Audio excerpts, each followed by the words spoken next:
So there's one defense that most people are not aware of against e4 and the Ruy Lopez, and I'm gonna feature in a few traps just to make this study exciting. So let's say white starts with e4 and then you go pawn to e5, then knight f3 and knight c6. So at this point you are expecting your opponent to play bishop c4, but all of a sudden, there you see bishop b5. I hate the Ruy Lopez. I mean, nobody likes the Ruy Lopez. It's boring, drawish, and non-committal. So instead of responding with the Berlin defense or the Murphy defense, which are two common responses that Spanish players expect to see, I propose you respond with knight ge7, known as the Cozio defense. This is very much playable at all levels, even in classical tournaments, rapid, blitz, and bullet. Now, before I show you some traps and tricks, allow me to establish the theory behind this opening. This structure on the board, where the queen's knight is on c6 and the king's knight is on e7, resembles the structure that we get in the Scotch Gambit. The only difference is, in the Cozio defense, our dark squared bishop is still on f8 and it's not happy at all. While in the Scotch Gambit, we only play knight ge7 after putting our dark squared bishop on b6 like this. For example, after e4,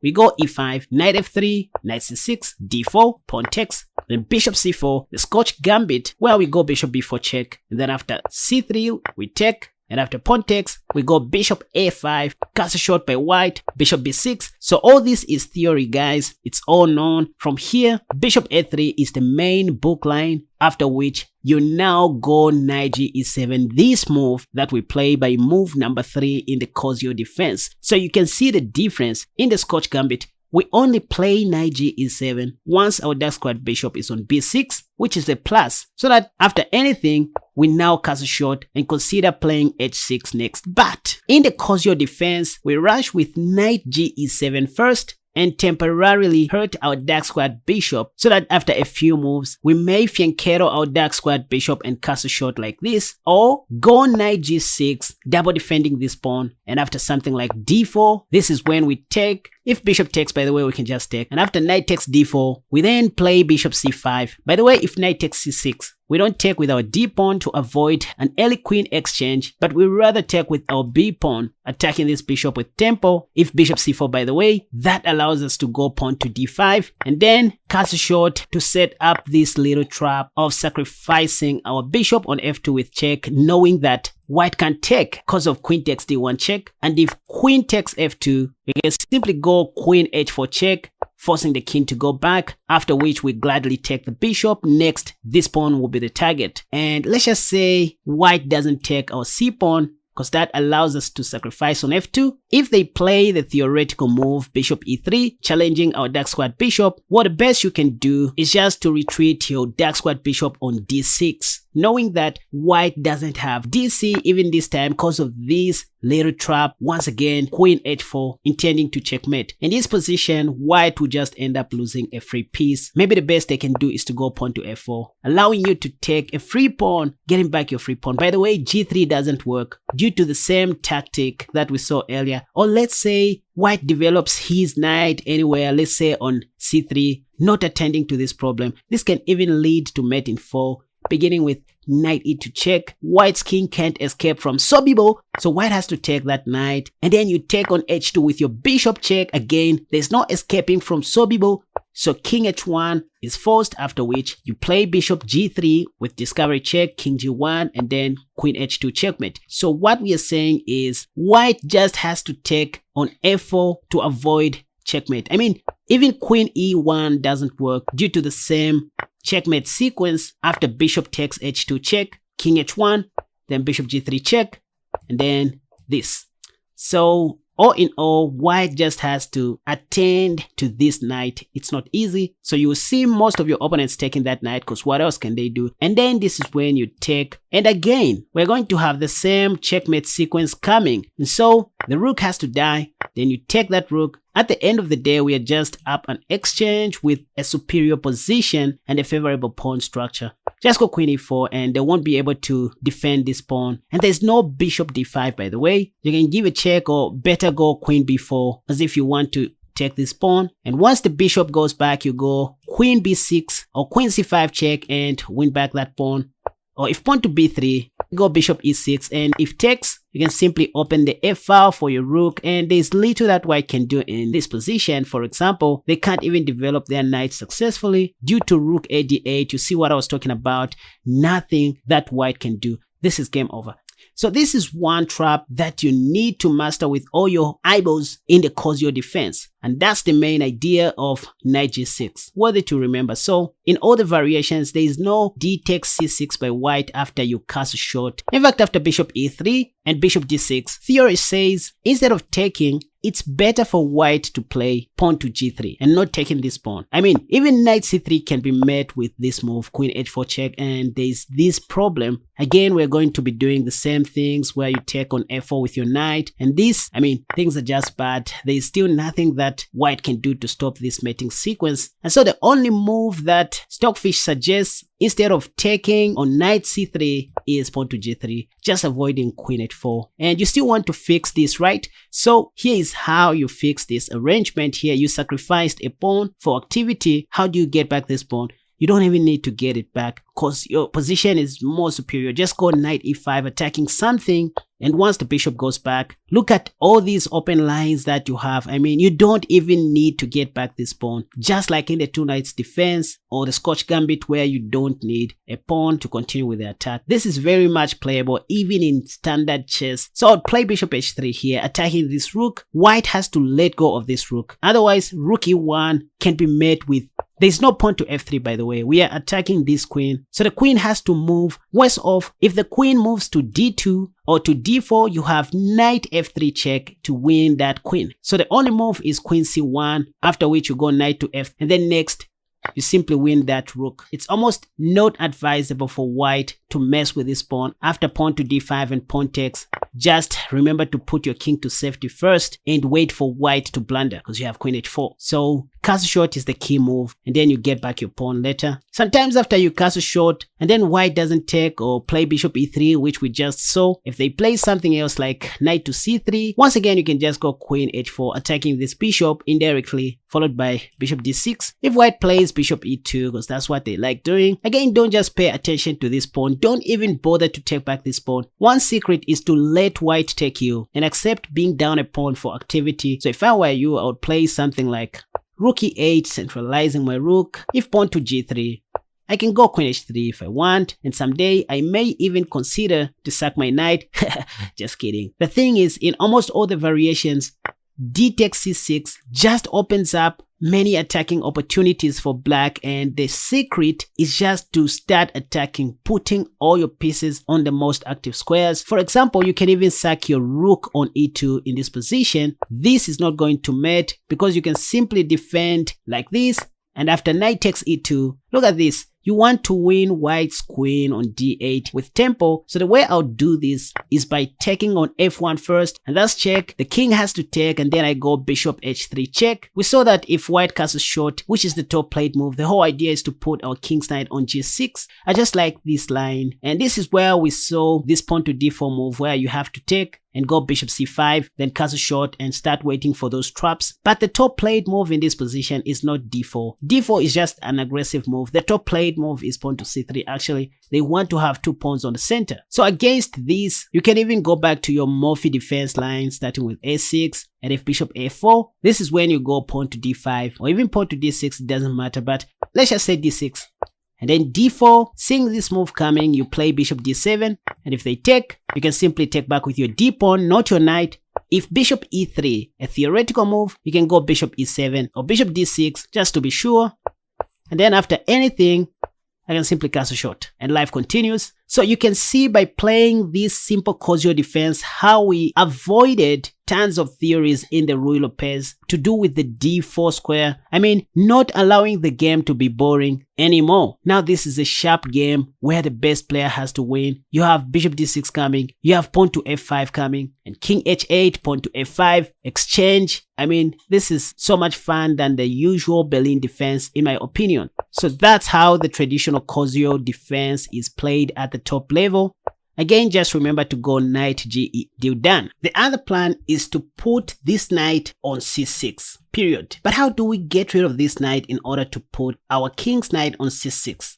So the strategy will be to trade off our queen's knight on d4 with white's king's knight and then put our knight on c6. Let's do that. Let's say white castles short or plays something like knight c3. Just as an example, here we can play a prophylactic move to test white's patience first, pawn to a6, because we'll be happy to see them taking our knight so that we can successfully replace our king's knight on c6. Next, we'll play bishop c5, pawn to d6, h6, and castle short, game over. But what if white doesn't take after we play pawn to s6? Well, in this case, they like playing bishop a4 or bishop c4 or the same. Now this is when we can go pawn to d6. But what if they play pawn to d4? Thank you. Now this is when we can get rid of our queen's knight so that after white takes, we take back with our e-pawn, and then queen takes, then we successfully put our king's knight on c6 like this with tempo, and after queen e3 we simply play bishop e7 and castle short. See how we simplified things and ran away from theory. Most of the times white likes playing bishop d2 so that they may castle long after you castle short. So once you see this intention, it's better to wait. You don't want to castle before white. That's just a general rule in chess. So you also play bishop e6. If bishop takes, you simply take with your f, still waiting to see where white wants to castle short. If they go short, you also go short. If they go long, you also go long. So at this point, let's say white plays pawn to f4. We can play a waiting move like queen d7 here, waiting to see what they want to do. If they castle short, this is when we can castle short as well. So don't even be afraid of ghosts. Just do your thing, delay castling, and see what white is up to. So now let's say white tries to complicate things after pawn to a. Let's say they go bishop a4, and then after pawn to d6, normal move. They go pawn to d4, quite alright. Knowing that this time you can't take on d4 with your knight. Well, first you can go pawn to b5. That's the thing. And after bishop b3, this is when you do your thing.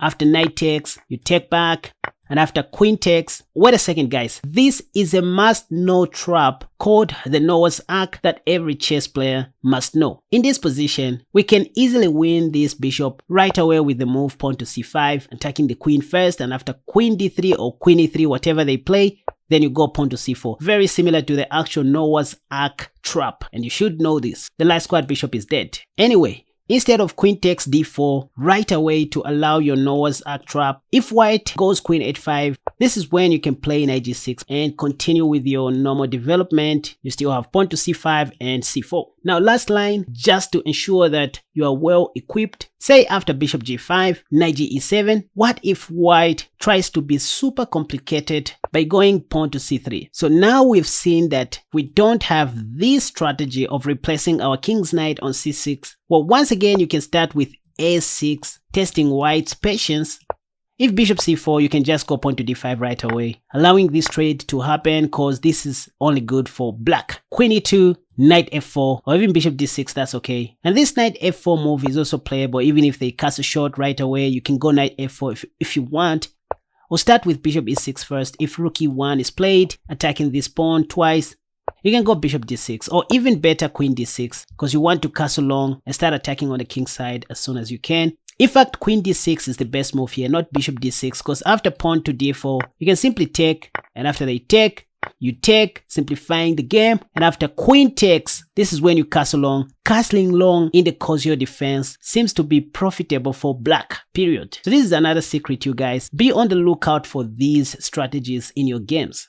Again, after pawn to c3 stopping you, from going knight d4, you can just remember to go pawn to a6 first. a6 is always a cool prophylactic move in the Ruy Lopez. You can play it anytime you want as long as white's light squared bishop is on b5. It's just a waiting move, really. It also prepares for pawn to b5 in the near future, given a chance. E.g. after bishop a4, you can consider this move, but not just yet. Knowing that you don't have this strategy, this is when you can go back to the first strategy that I showed you of putting your knight on g6, because you know that pawn to d4 won't hurt. At best, you can just take. That's all. In fact, at this stage, where your two knights are both protecting your e5 pawn, never think of playing b5, pawn to d6. It doesn't work properly. The best you can do is just to get rid of your e-pawn. Just open the e-file for your king's rook. So the best you can do here is just to take. The same thing you do even in the Scotch Gambit. The idea is that after white takes back, You now go bishop b4 check, same strategy with the Scotch gambit,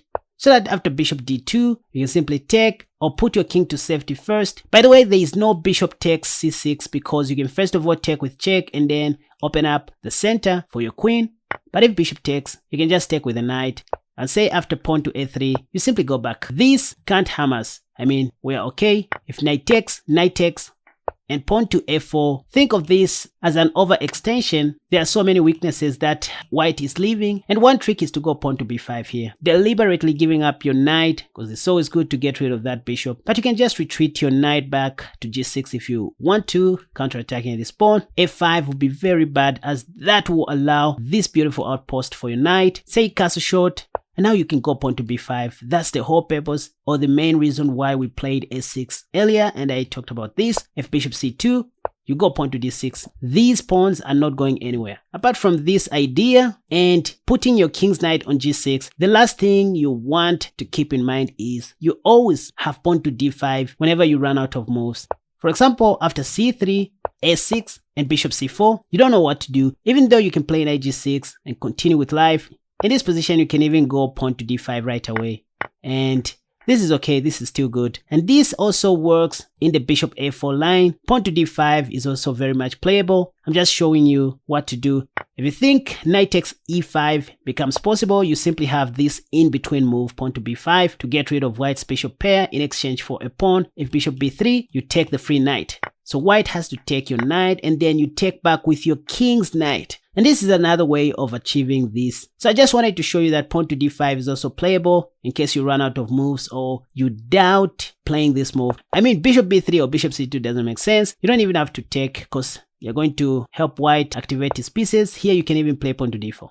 Lastly, after playing knight e7, instead of white castling short or playing knight c3 or c3, they may also play pawn to d3, like what they call the anti-Berlin defense when your king's knight is on f6. In this anti-Berlin defense structure, this is where you can consider going for the second option if you want, or just continue with knight g6. By the way, I said, as long as white's bishop is on b5, you're always at liberty of going pawn to a6 first, just to test white's patience, because you'd love your king's knight to sit on c6.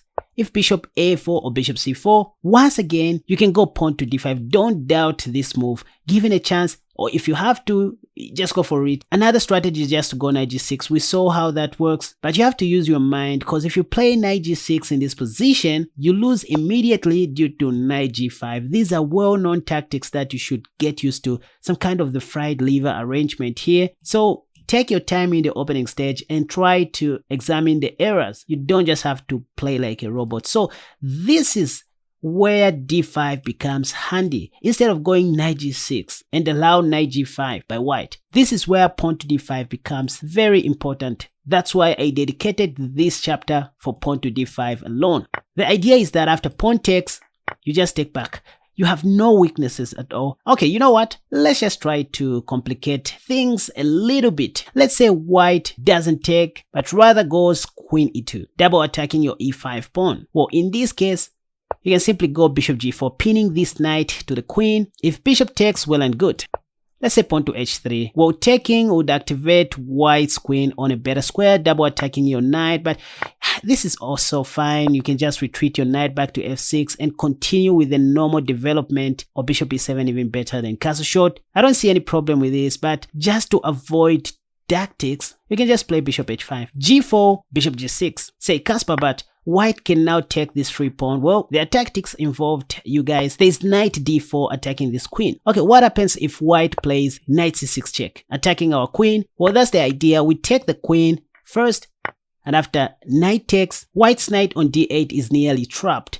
So here we can play knight d4 first. The only sensible move for white is knight takes b7 here. Let's say bishop takes.